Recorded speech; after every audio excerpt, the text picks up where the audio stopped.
Hello everyone and welcome back to the Perfect French with Dylane. Today is the first lesson about the questions. The subject about question is quite long, I will say, so I divided it in 3 different ones. Today we are going to see the yes-no questions. Tomorrow we are going to see the interrogative adverbs, which is how, when, how much, how many, etc. Very easy. And then after that we are going to see how to ask a question with qui, que, quel, so who, etc. This one is going to be a little bit long. But for today, on the book, we are going from page 143 to 146. De 143 à 146. In French, we have 3 different ways to ask a question with a yes-no answer. The easiest one, and the one that you're going to encounter the most, is to simply leave the sentence as it is and add a question mark at the end and raise your voice.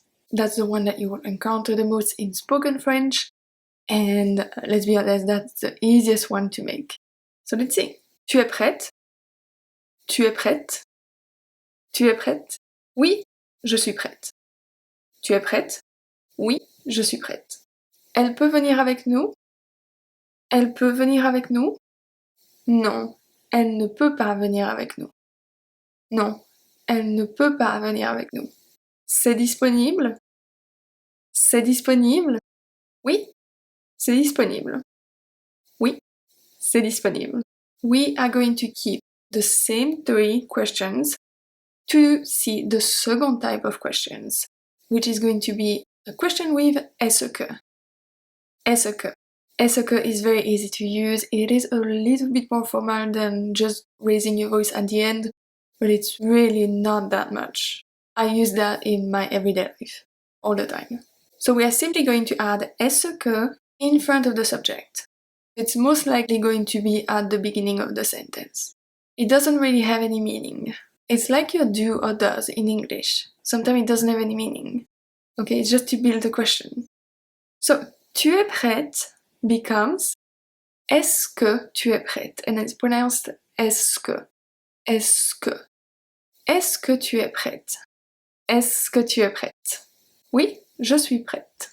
Elle peut venir avec nous becomes est-ce qu'elle peut venir avec nous? Est-ce qu'elle peut venir avec nous?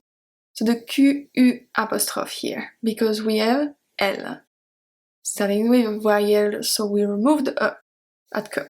Est-ce qu'elle peut venir avec nous? Non, elle ne peut pas venir avec nous.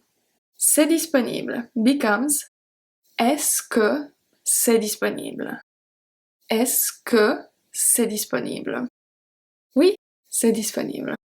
Now, the third way to ask a question is what we call the inversion. This is the most formal way to ask a question out of all of them. So, for example, in political speech, they are going to use this, or in writing. In writing, you're always going to use either est-ce que or the inversion, especially talking with someone higher than you or someone that you have to show respect to. Here we are going from pronoun or subject pronoun, verb, and we are going to switch them. So the verb is going to be first, and then the subject pronoun is going to be after. In case of the passé composé, which is 2 verbs, you remember the auxiliary is going to be first, then the subject pronoun, and then the past participle. And between the first verb and the pronoun, you add a little hyphen. Okay? Tu es prête becomes es-tu prête? Es-tu prête? This is not very common that you're going to encounter this one because we use tu, so we're most likely to use tu es prête or est-ce que tu es prête, but it's just to show you. Es-tu prête? Es-tu prête? Elle peut venir avec nous becomes peut-elle venir avec nous? Peut-elle venir avec nous? C'est disponible. C'est disponible. Here we have ce, which has been shortened to c'est apostrophe, and then we have the verb être. So if we switch them, we have est disponible. Est disponible. Oui, c'est disponible. Est disponible. 2 exercises for you. The lesson is not done. We still have to see 1 point. But before that, you can do the exercise 2.29, 2.30. If we look at the question, il aime le jus d'orange. il aime le jus d'orange. And if we do the inversion, we're going to have aime-il le jus d'orange? Aime-il le jus d'orange? This is very weird, isn't it? Why? Because the verb here ends with a vowel, and the pronoun starts with a vowel as well. So we have to add something in the middle to have a good flow of pronunciation. We are going to add an hyphen, T, hyphen, which becomes aime-t-il le jus d'orange? Aime-t-il le jus d'orange?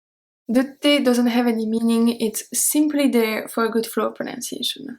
Just for phonetic reasons. That's it. Because if we look at elle est en retard, if we do the inversion, because E ends with a T, we don't need to add another T. Okay? Est-elle en retard? Est-elle en retard? You can do the exercise 2.31. But like I said, for the inversion, you are not going to encounter that too much. It's really for test. This is very important for test and for very formal speaking and for writing. I hope you enjoyed this lesson. Tomorrow we are going to see the interrogative adverbs, which is a big word just to say how much, how many, how, when, etc. You will see it's very easy. So I will see you tomorrow. À demain!